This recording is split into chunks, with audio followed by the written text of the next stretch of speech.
Good morning, students.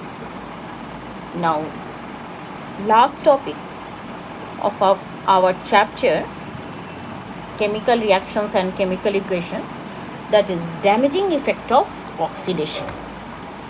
Okay? Oxidation क्या क्या हानि पहुंचाता है, इस चीज़ को देखें.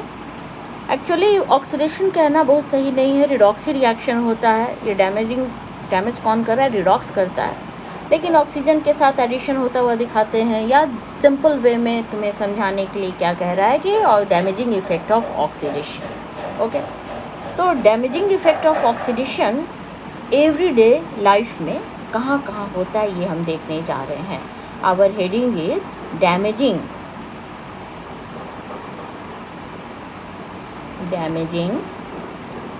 effect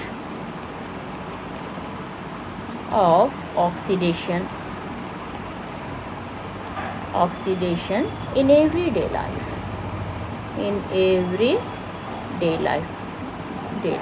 दिन प्रतिदिन के कामों में, रोज़मर्रा की ज़िंदगी में हम क्या डैमेजिंग इफ़ेक्ट ऑफ ऑक्सीडेशन देखते हैं. फर्स्ट, डैमेजिंग इफ़ेक्ट ऑक्सीडेशन का रोज़मर्रा की ज़िंदगी में जो हम देखते हैं, कहाँ देखते हैं? First, on metal. और दूसरा, फूड आइटम. फूड पर देखते हैं. कैसा फूड? जो फैट और ऑयल्स में प्रिपेयर्ड हो. फैट एंड ऑयल्स में प्रिपेयर्ड. ठीक है.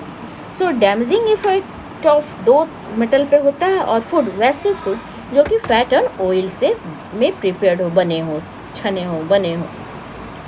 तो डैमेजिंग इफेक्ट ऑफ ऑक्सीडेशन का जो प्रोसेस है, उसका नाम हम लोग कैसे स्टडी करते हैं, किस टर्म में? Corrosion. And damaging effect of oxidation on food that we learn in terms of RAN-CDT. Definition पूछेगा, equation पूछेगा, etc. Okay, so first we will learn corrosion and thereafter we will learn about the RAN-CDT.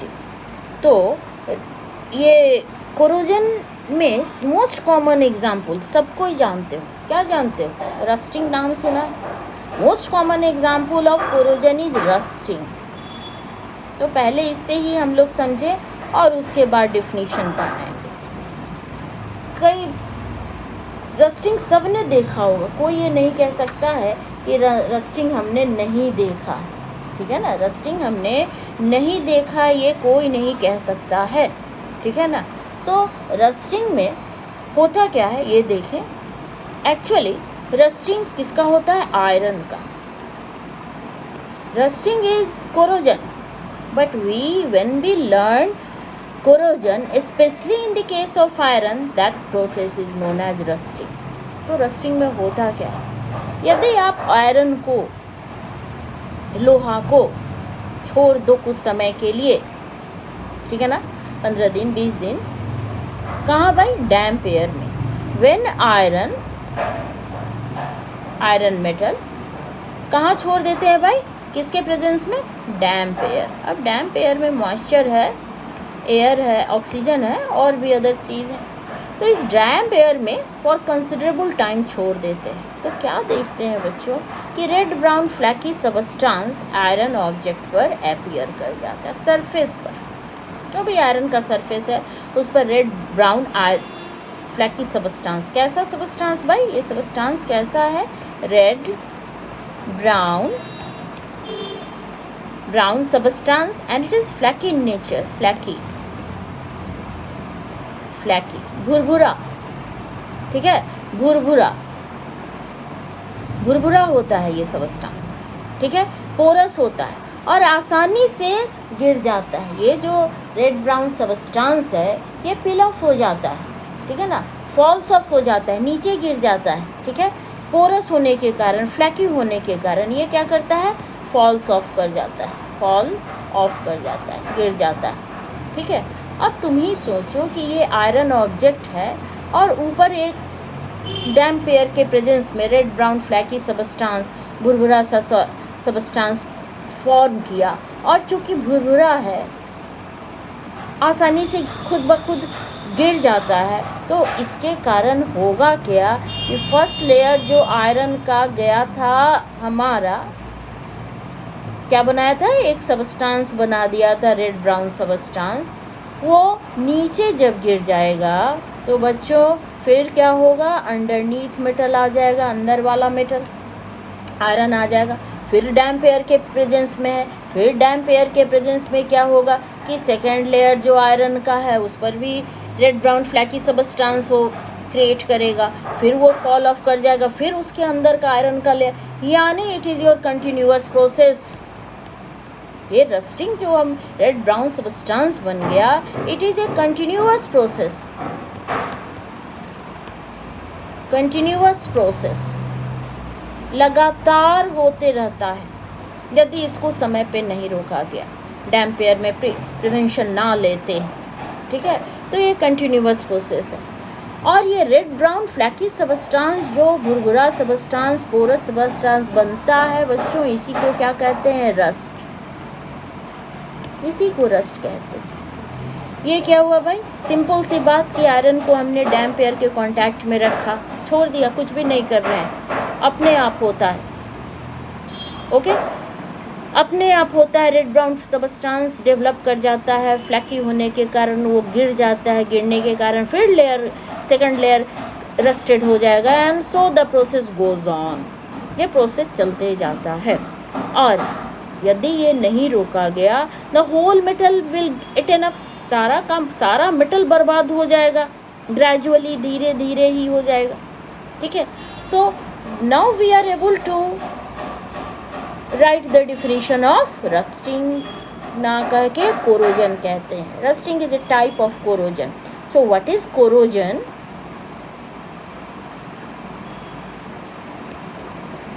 It is a process, the process, definition पूछता है, the process in which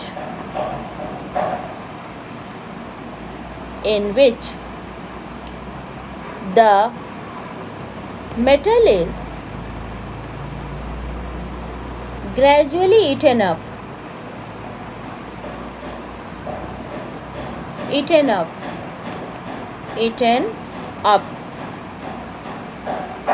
है ना, on its surface,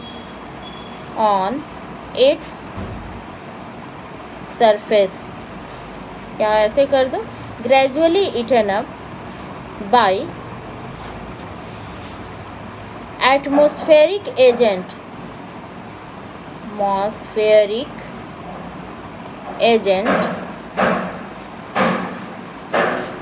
ठीक है ना, the process in which metal is gradually eaten up by atmospheric agent on its surface phenomena है, ये भी लिखना जरूरी है, on its surface is known as corrosion, okay. ये क्या है, कोरोजन। तो यानी मेटल, देखे कि आयरन पूरा का पूरा ख़त्म हो जा रहा है धीरे धीरे, किसके द्वारा, ऑक्सीजन और मॉइस्चर के प्रेजेंस में। तो ये ऑक्सीजन और मॉइस्चर है क्या, एटमॉस्फेरिक एजेंट। और रस्टिंग होती कहाँ पे है, सरफेस पे, that's why it is essential to write on it surface is known as surface phenomenon है। तो ऐसे प्रोसेस को क्या कहते हैं बच्चों, रस्टिंग। अब ये एटमॉस्फेरिक एजेंट का मतलब क्या हुआ, ये एटमॉस्फेरिक एजेंट हमारा oxygen gas, water, carbon dioxide, H2S gas, या कोई केमिकल, ठीक है ना, कोई एसिड हो सकता है, ठीक है ना, एसिड हो सकता है, ठीक है ना, यानी एसिड, कोई केमिकल हो, कोई एसिड हो, इस तरह से हो सकता है, ओके। तो ये सारे एटमॉस्फेरिक एजेंट है। अब ये दूसरी बात है कि कौन मेटल किसके साथ रस्टिंग में जाता है, किसके साथ कोरोजन में जाता है, ठीक है। Now we should must know what is the rusting reaction. Rusting reaction है क्या? तो आप क्या किए भाई, सबसे पहले तुम आयरन है तुम्हारे पास, और आपने क्या किया कि उसको छोड़ दिया डैम्प एयर में, तो डैम्प एयर में इसको ऑक्सीजन गैस कांटेक्ट में आता है और लिक्विड वाटर भी आता है, H2O लिक्विड आता है, और इस तीनों जब कांटेक्ट में आ गया एयर वाटर मॉइस्चर को, आयरन सॉलिड आ गया for considerable time, red brown flaky substance बन जाता है, रस्ट बन जाता है। रस्ट है क्या भाई? हाइड्रेटेड आयरन 3 ऑक्साइड, नीचे लिख रहे हैं देखो, हाइड्रेटेड आयरन 3, यहाँ लिख दे रहे हैं, आयरन अलग और 3 अलग लिखना सही नहीं होगा। Hydrated iron 3 oxide. अब ये हाइड्रेटेड आयरन 3 ऑक्साइड क्या है, सोचो ज़रा। आयरन 3 ऑक्साइड का मतलब, आयरन मीन्स Fe, ऑक्साइड का मतलब वो, आयरन का मतलब वैलेंसी क्या है, 3 है, 3 लिखा हुआ है यानी 3। ये फार्मूला क्या हो गया, Fe2O3। सो फेरिक ऑक्साइड है and it is now hydrated, तो इसी को कहते हैं हाइड्रेटेड आयरन 3 ऑक्साइड। और फार्मूला हम यहाँ लिख रहे हैं, यही फार्मूला हाइड्रेटेड आयरन 3 ऑक्साइड का, Fe2O3.X2। ये X की वैल्यू अननोन है, हम नहीं जानते हैं, ठीक है ना। क्या लिख रहे हैं, .X2। कितना वाटर मॉलिक्यूल यहाँ एसोसिएटेड है, दिखाई दे रहा है बच्चों, सॉलिड। ये रस्ट क्या होता है, सॉलिड होता है, X2, ठीक है, लेकिन इसमें X मॉलिक्यूल्स वाटर है। We are not knowing what is the value. Damp, बहुत ज़्यादा डैम्पनेस हो गया तो X की वैल्यू कम होगी, कम डैम्पनेस हो गया तो X की वैल्यू नो डाउट कम होगी। अब इस हाइड्रेटेड, जिसको हमने रस्ट का ये का नाम दिया, ठीक है, ये बैलेंस अब इक्वेशन, इस इक्वेशन को करना है।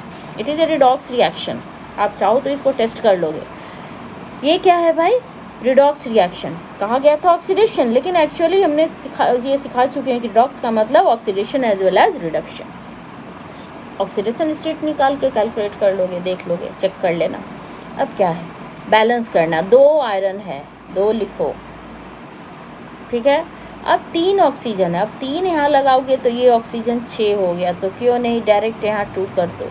अब 2 हो गया तो भाई ये नहीं, 2 नहीं लिखना होगा, पेंसिल से पहले करना पड़ेगा, 4 हो गया, ठीक है, और X2। Now it is your well balanced equation.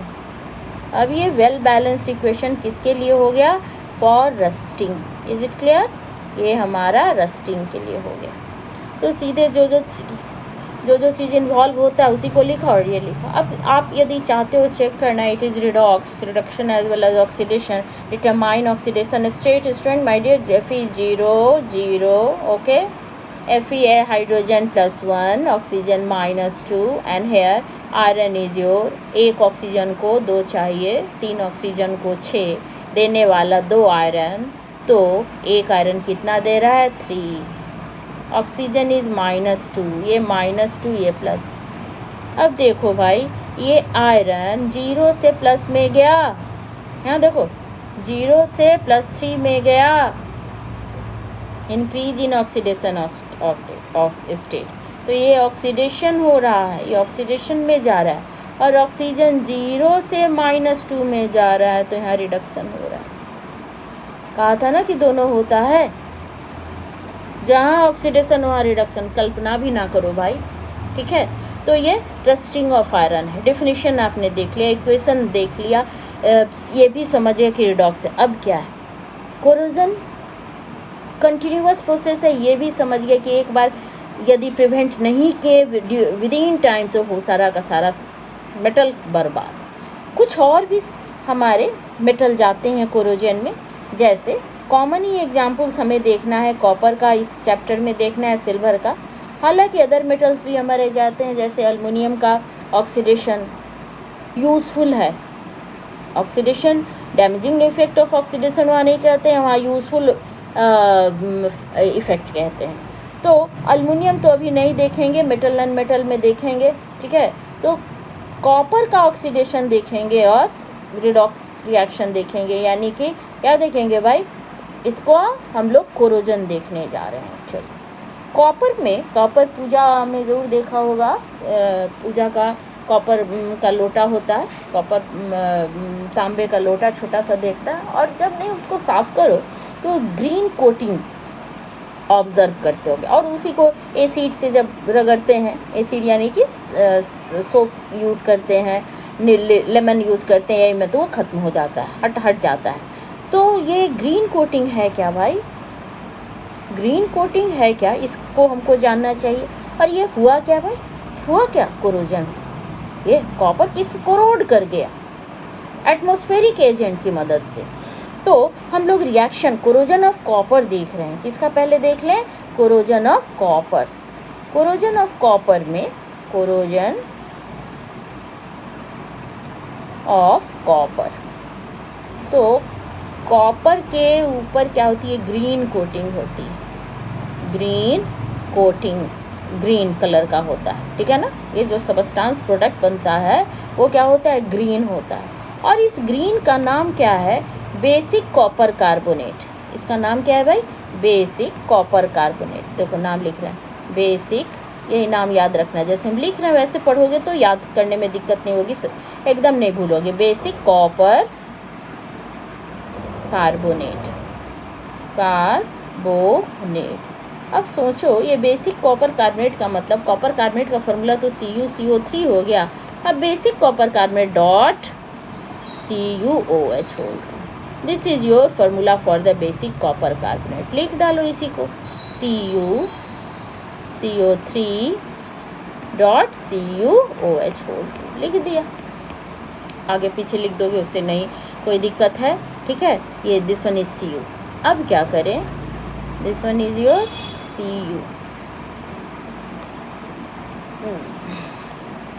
Cu, ठीक है। अब रिएक्शन लिखना है, लिखो रिएक्शन। किससे किससे क्या किए थे? कॉपर सॉलिड था तुम्हारे पास, ये क्या किया? ऑक्सीजन के कांटेक्ट में आया, वाटर के कांटेक्ट में आया, और साथ में CO2 के भी कांटेक्ट में आ जा रहा है, प्लस CO2 प्लस CO2 के भी कांटेक्ट में आ रहा है, CO2 गैस। और क्या बनाएगा? देखो ये बन गया basic copper carbonate green colour का। तो ऐसा, ये तो डे टू डे ऑब्जर्वेशन में आप अपने घर में भी देखते हो, बेसिक कॉपर ग्रीन कोटिंग होती है, ठीक है। तो ये इससे भी क्वेश्चन पूछता है। कैसे साफ़ करेंगे? एसिड की मदद से। एसिड इसको बेसिक है, न्यूट्रलाइज कर देगा, ठीक है। Now second is corrosion of silver. तो कोरोजन ऑफ सिल्वर भी आपने देखा है।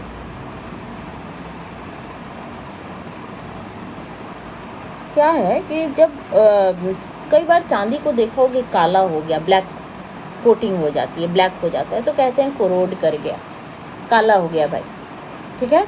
और दुकान में ले जाएंगे, वो एसिड की मदद से उसको साफ़ कर देगा, फिर से नया हो जाएगा। तो होता क्या? सिल्वर एक्चुअली एटमॉस्फेरिक, कौन से एटमॉस्फेयर? हाइड्रोजन सल्फाइड से रिएक्ट करता है, ठीक है। और रिएक्ट करके क्या देता है? Ag2S प्लस, सॉलिड है ये, और H2 गैस बाहर निकल जाता है। ये क्या है? इसका कलर क्या है? ब्लैक। और इसी कारण हमारा चांदी काला। However it is very slow process. Displacement reaction लग रहा है तुम्हें ना? डिस्प्लेसमेंट है ना? है भाई डिस्प्ले, लेकिन this reaction occurs very very slowly. नीचे सोचो कि रिएक्टिविटी सीरीज में नीचे है बच्चों, हाइड्रोजन से फिर भी डिस्प्लेस कर रहा है, ये फिनोमेना होता है, स्लो है, बहुत स्लो, ठीक है। तो ये कोरोजन के बारे में देखा, रैंसिडिटी के बारे में नेक्स्ट वीडियो में देख लोगे। Okay, thank you.